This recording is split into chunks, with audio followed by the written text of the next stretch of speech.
যারা মহাকুম্ভ স্নান করবেন বলে ভাবছেন তাদের উদ্দেশ্যে অন্তত 2 মিনিট আমার কথাগুলো শুনবেন। যারা ছোট ছোট বাচ্চা আছেন তাদেরকে ভুলেও মহাকুম্ভে স্নান করাতে নিয়ে যাওয়ার চিন্তা ভাবনা মাথা থেকে ছেড়ে দেবেন। কারণ গত মৌনী অমাবস্যা 29শে জানুয়ারি যখন এই দুর্ঘটনাগুলো ঘটছিল সেই মুহূর্তে আমি ওখানেই উপস্থিত ছিলাম এবং সেই দুর্ঘটনার মধ্যে আমি নিজেও পড়ে গেছিলাম। একাধিক লোক মারা গেছে, সেটা আমি নিজে লক্ষ্য করেছি, নিজে দেখেছি নিজের চোখের সামনে, এবং আমি নিজেও সেই মৃত্যুর সাথে কিন্তু লড়েছি। এবং যারা ছোট বাচ্চা তাদেরকে ভুলেও নিয়ে যাবেন না এই ভাইটাল দিনগুলোতে।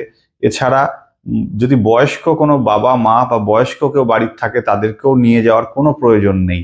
আপনি জল আনুন, তাদেরকে দিন, তারা বাড়িতে স্নান করুক, কিন্তু ভুলেও নিয়ে যাবেন না।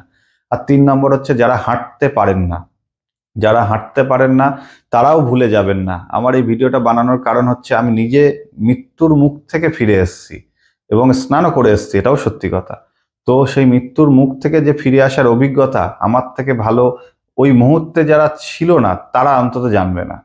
আমরা 6জন বন্ধু বেরিয়ে গেলাম যে কুম্ভ স্নান করতে যাব মৌনী অমাবস্যায়, এবং বেরিয়ে যাওয়ার পরে আমরা প্রথম দিকে ওখানে কিন্তু টোটাল 30টা ঘাট বানিয়েছে, তাদেরকে একটা নাম দিয়েছে সেক্টর 1, সেক্টর 2, অর্থাৎ এই পারে একটা ঘাট এই পারে একটা ঘাট, এরকম করে 30টা ঘাট বানিয়েছে।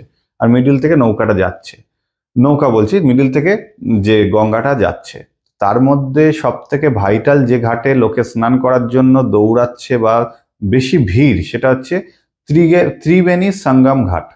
ত্রিবেণী সঙ্গম ঘাট মেন জায়গায় যেতে গেলে নৌকা করে যেতে হয়, তখন যেতে দিচ্ছিল না। তো সেই ঘাটের কাছাকাছি লাগোয়া যে জায়গাগুলো আছে সেখানেই আপনি স্নান করতে পারবেন। তো প্রথম দিকে আমরা বুঝতে পারিনি কি ভিড় হয় না, আমাদের কোনো আইডিয়াই ছিল না, আইডিয়ার বাইরে ছিল। তো আমরা প্রথম দিকে আমরা কিন্তু যেখানে ত্রিবেণী সঙ্গম ঘাট সেখান থেকে অনেকটা দূরে ছিলাম, 25 নম্বর সেক্টর বা ঘাটে আমরা উপস্থিত ছিলাম। সেখানে আমরা কোনো ভিড়ের কিছুই বুঝতে পারিনি।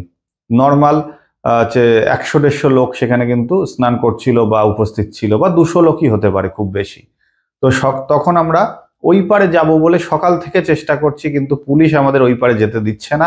কারণ মিডিল থেকে কিছু কৃত্রিম ব্রিজ বানিয়েছে, কৃত্রিম অর্থাৎ টেম্পোরারি প্রাথমিকভাবে একটা ব্রিজ বানিয়েছে হাঁটার জন্য। তো সেই ব্রিজগুলো সব বন্ধ করে দিয়েছিল, কারণ তারা বারবার বলছিল ওই পারে ভুলেও যাবেন না, ওই পারে প্রচুর পরিমাণে লোক গ্যাদারিং হয়েছে বা প্রচুর পরিমাণে লোক এসে গেছে, যার জন্য আমরা ওই পারে যেতে দেবো না। এরকম কন্টিনিউ বলছিল। ওই পারের লোক আবার এই পারে আসতে দিচ্ছিল। এরকম করতে করতে সকাল থেকে ট্রাই করছি ওই পারে যাবো, দেখবো কি আছে, কেন যেতে পারছি না, চান করবো তো ত্রিবেণী সঙ্গম ঘাটেই চান করবো, এই ধরনের মেন্টালিটি নিয়ে আমরা 6জন ঘুরছি। এরকম পরিস্থিতিতে ঠিক সন্ধ্যে 7টার দিকে একটা গেট খুলে দেয় কিছু মুহূর্তের জন্য ওই পারে যাওয়ার জন্য, এবং আমরা সুযোগ নষ্ট না করে কাঁধে ব্যাগ নিয়ে বেরিয়ে পড়লাম, এবং সামান্য কিছু ব্যাগে জিনিসপত্র নিয়েছিলাম, বাকিটা আমাদের গাড়িতে আমরা রেখে যাই। এবং ওই পারে গিয়ে তখন আমরা বুঝতে পারছি না যে আমরা নিজেরা মৃত্যুর মুখে আগিয়ে যাচ্ছি। আমরা স্নান করার সেই আনন্দে আমরা হেঁটে যাচ্ছি, অনেকটা হাঁটতে হচ্ছে। কারণ প্রথম দিন আমরা কাশী বিশ্বনাথ ঘাটে দর্শন করে নিই, সেখানে প্রায় 1.5 লক্ষ দর্শনার্থী, যে কাশী বিশ্বনাথ দর্শন করতে মিনিমাম 20 কিলোমিটার হাঁটতে হয়েছে, অর্থাৎ জিগজ্যাগ এইভাবে লাইন করে করে হাঁটিয়ে দর্শন করাচ্ছে। ওখান থেকে বেরিয়ে এসে যখন আমরা পরের দিন সঙ্গম ঘাটে যাওয়ার জন্য বললাম, যেভাবে আমরা আগাচ্ছিলাম, তো মিনিমাম আরো 20-30 কিলোমিটার সেখানে হাঁটা হয়ে গেছে। সেইখানে দাঁড়িয়ে আমরা যখন প্রচন্ড ক্লান্ত, রাত 2টো বাজে, দুটো খাওয়া দাওয়া করেছি, রাত 2টো ক্লান্ত, আমাদের আর শরীর দিচ্ছে না। ওই পারে চলে গেছি, সঙ্গম ঘাটের কাছাকাছি। সঙ্গম ঘাট থেকে আমরা হয়তো আর 800 মিটার বা 900 মিটার দূরে দাঁড়িয়ে আছি, 800 বা 900 এরকম দূরে দাঁড়িয়ে আছি। সেই মুহূর্তে আর শরীর দিচ্ছে না। আমরা ভাবলাম ভোরবেলা স্নান করবো, এখন তো রাত্রি 2টো বাজে, এত তাড়াতাড়ি পৌঁছে কি হবে, বলে ওখানে আমরা স্টপ হয়ে গেলাম এবং একটা ধারে একটা পেপার পেতে আমরা রেস্ট নিলাম, বসলাম। কারণ বিভিন্ন আখড়া আছে, তো আখড়ায় আমাদের সেইভাবে বসা হয়নি, সাইডেই রাস্তার ধারে আমরা বসলাম পেপারে। কেউ আমরা 6জন ছিলাম, কেউ শুয়েও পড়লো একটু এই পেপারের মধ্যেই, এবং আমাদের চোখ ঘুমে ভাব এসে গেল, 1 ঘন্টা ঘুমিয়েও পড়লাম। ঠিক 2:30-3টে নাগাদ হঠাৎ মানুষ এক ধারসে দৌড়ে আসছে, সেই দৌড়ের কল্পনার বাইরে, কয়েক লক্ষ লোক, এবং যারা শুয়ে আছে তাদের ওপর দিয়ে ওইভাবে দৌড়ে চলে গেল। কত লোক ওখানেই স্পটে, মানে পুরো মানে কি বলবো, মানে চিৎকারে চিৎকার করছে, জুতো ওইভাবে পরে, জামা কাপড় পরে, ব্যাগ ফেলে সব দৌড়াচ্ছে ওইভাবে। এই মুহূর্তে আমরাও দৌড়ানোর চেষ্টা করলাম। আমার একটা বন্ধু, তার গায়ে তো কয়েকজন পা দিয়ে চলে গেল, সে ওই অবস্থায় উঠলো কোনো রকম ভাবে। এই অবস্থায় আমরাও তখন একটা সাইড হয়ে চাইলাম যে না, এবার আমরা ঘাটের দিকেও নয়, আমরা বাইরের দিকেও নয়, একটা ধারে দাঁড়াই। কিন্তু এতটাই লোকের চাপ, অর্থাৎ একটা ঘাটে হয়তো 1 লক্ষ লোক ধরতে পারে, সেখানে 5 লাখ লোক চলে গেছে। তো তখন যখন গ্যাদারিং হচ্ছে, সেই লোকগুলো বেরিয়ে আসতে চাইছে। ঠিক অপোজিট থেকে এক শ্রেণীর লোক, তারা ভাবছে যে না, আমি অমৃত স্নান বা আমি হচ্ছে ব্রহ্ম মুহূর্তে স্নানটা করতে হবে আমাকে, তারা আবার চাপ দিয়ে ঢুকতে চাইছে। তো এখানে এই ধরনের একটা, কি বলবো, দুজন দুজনের মধ্যে একজন বেরোতে চাইছে, একজন ঢুকতে চাইছে, এরা মিডিলে একটা কিন্তু চাপের পরিবেশ তৈরি হয়ে গেল। এবং সেখানে দাঁড়িয়ে আমাদের লাঞ্চ ফেটে যাওয়ার মতো অবস্থা, বা বুকের, কি বলবো, পিছন থেকে এতটা প্রেশার আসছে, সামনে থেকে এতটা প্রেশার আসছে, আমরা নিতে পারছি না। তো আমরা 6জন ছাড়াও আমাদের সামনে একটা মহিলা মারা গেল সঙ্গে সঙ্গে। সে কোনো পায়ে পদপিষ্ট নয়, মানে এতটাই চাপের এতে, সে আর নিতে না পারার জন্য। এবং তারপরে ধীরে ধীরে যখন আমরা আর কেউ থাকতে পারছি না, কিছু মানুষ বুঝতে পারছে হয় মরবে নয় সে বাঁচতে হবে, তারা বিভিন্ন যে আখড়াগুলো বানিয়েছে সেই সব টিনে লাথি মারতে শুরু করলো, ভাঙতে শুরু করলো। এবং যখন একটুখানি ভেঙে গেল, সেখান থেকে তারা দৌড়ে বেরিয়ে যাওয়ার চেষ্টা করলো। আমরাও তাদের সাথে সঙ্গ দিয়ে ঠিক সেইভাবে বেরোনোর চেষ্টা করছি, কারণ আমরা বুঝতে পেরেছি ঘাটে যাওয়ার মতো পরিবেশ নেই। ঘাটে যেতে গেলে আরো বেশি ভয়ঙ্কর পরিবেশ তৈরি হতে পারে। এবং যখন আমরা এক ধারসে সবাই মিলে পালানোর চেষ্টা করছি, ওখান থেকে বেরিয়ে আসার চেষ্টা করছি, আমার চোখের সামনে কত মহিলা, কত লোক পটপট করে পড়ে যাচ্ছে। পটপট করে কথাটা এনে বলছি, পড়ছে দমদম করে, তার উপরে পা দিয়ে সবাই চলে যাচ্ছে। তাকে যে কেউ তুলবে, সেই তোলার মতো সামর্থ্য কাউর নেই। আমি যদি তুলতে চাই, তো আমার ওপর থেকে আরো 100,000 লোক চলে যাবে, এরকম একটা পরিবেশ। তো সেখানে চোখ বন্ধ করে নিজের প্রাণ বাঁচানোর জন্য সেখানে আমাকে আগাতে হয়েছে, বা আমাদের মতো যে বন্ধুগুলো ছিল 6জন, তো সেই 6জনের মধ্যে প্রথম একজন ভিড়ের মধ্যে কোথায় আউট হয়ে গেল, পড়ে থাকলাম 5জন। সেই 5জনের মধ্যেও 2জন আউট হয়ে গেল, পড়ে থাকলাম 3জন। সেই 3জনের মধ্যে একজন আউট হয়ে গেল, পড়ে থাকলাম 2জন। তো কল করব যে কাউকে ফোন করে, যে ভাই তোরা কোথায় আছিস, টোটাল নেটওয়ার্ক বিজি, কারণ নেটওয়ার্কে কোনো কাজই করছে না, এত লোকের সমাগম হয়েছে।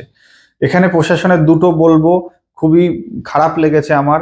একটা এন্ট্রি গেট, একটা এক্সিট গেট করা তাদের উচিত ছিল, যেখানে মানুষরা বেরিয়ে যেতে চাইছে, আর এক শ্রেণীর লোক তাদেরকে চাপ দিয়ে ঢুকিয়ে নিচ্ছে।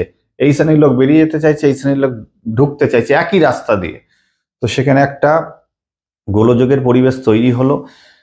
রাত 2টো থেকে আমি চেষ্টা করছি যে না, আমার এই ভিড়ের মধ্যে স্নান করা আমার পসিবল নয়। রাত 2টো থেকে সকাল 9টা বেজে গেছে, প্রায় 7 ঘন্টা লেগেছে আমার ওই ভিড় ঠেলে বাইরের দিকে আসার জন্য।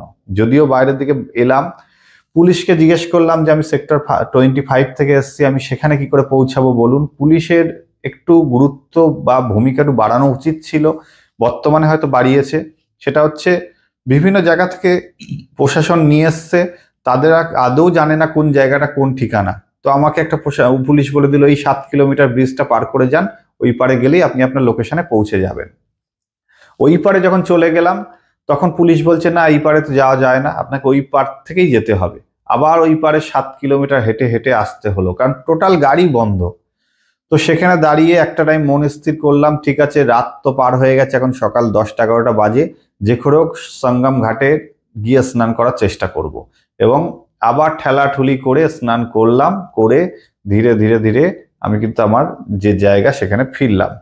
কিন্তু এখানে একটা কথাই বলবো, পুরো মৃত্যুর মুখ থেকে ফিরে এসেছি, এতে কোনো সন্দেহ নেই। ওখানে কিন্তু আপনাকে গেলে প্রচুর হাঁটতে হবে। আমরা ওই 7 দিনে কম করে, 7 দিন বলবো না, 5 দিনে কম করে 150 কিলোমিটারের ওপরে কিন্তু আমার হাঁটতে হয়েছে। তো যারা যাচ্ছেন, যারা হাঁটতে পারেন না, ভুলেও যাবেন না। যাদের ছোট বাচ্চা আছে, ভুলেও নিয়ে যাবেন না, নিজের বিপদ নিজে ডাকবেন না। আর যাদের বয়স্ক বাবা মা আছে, যাবেন না তাদেরকে নিয়ে। চেষ্টা করুন অন্য দিনে যাওয়ার, ভাইটাল দিনগুলো বাদ দিন, ভাইটাল দিনগুলো যাওয়ার প্রয়োজন নেই। অন্য দিনে যান, যে ঘাট ফাঁকা আছে সেই ঘাটে স্নান করুন, ত্রিবেণী সঙ্গম ঘাটটা বাদ দিয়ে করুন, ঠিক আছে, কিন্তু ভুলেও কিন্তু আপনারা ভিড়ের মধ্যে নিজেকে ঠেলে নিয়ে গিয়ে অসুস্থ করে তুলবেন না। তো আজ এই পর্যন্ত একটা ভিডিও ছিল, যে আমি ওই মৃত্যুর মুখ থেকে ফিরে এসেছি, আমি জানি কিভাবে মৃত্যুর মুখে চলে গেছিলাম, এবং আমার সামনে কত মানুষ মারা গেছে তার কোনো মানে ইয়াত্তা নেই। খবরে কি বলছে না বলছে সেই নিয়ে আমার কিছু বলার এখানে ব্যাপার নেই, কিন্তু আমি নিজে চোখে যেটা দেখেছি, যে অনুভব করেছি, যে ভয়ানক পরিবেশ তৈরি হয়েছিল, আমার থেকে ভালো ওই মুহূর্তে যারা ছিল তারা ছাড়া, যারা দূর থেকে বলছে এই হয়েছিল ওই হয়েছিল, তারা বুঝবে না। আমি ছিলাম, আমি জানি কি হয়েছিল। তো যাই হোক, আমি কোনো আহত, কোনো চোট না পেয়ে উপরওয়ালার আশীর্বাদে আমি স্নানটাও করতে পেরেছি এবং ঘুরেও এসেছি। তাই আপনারা যারা যাচ্ছেন সাবধানে যান, ভালোভাবে ঘুরুন। আজ এই পর্যন্তই, নমস্কার।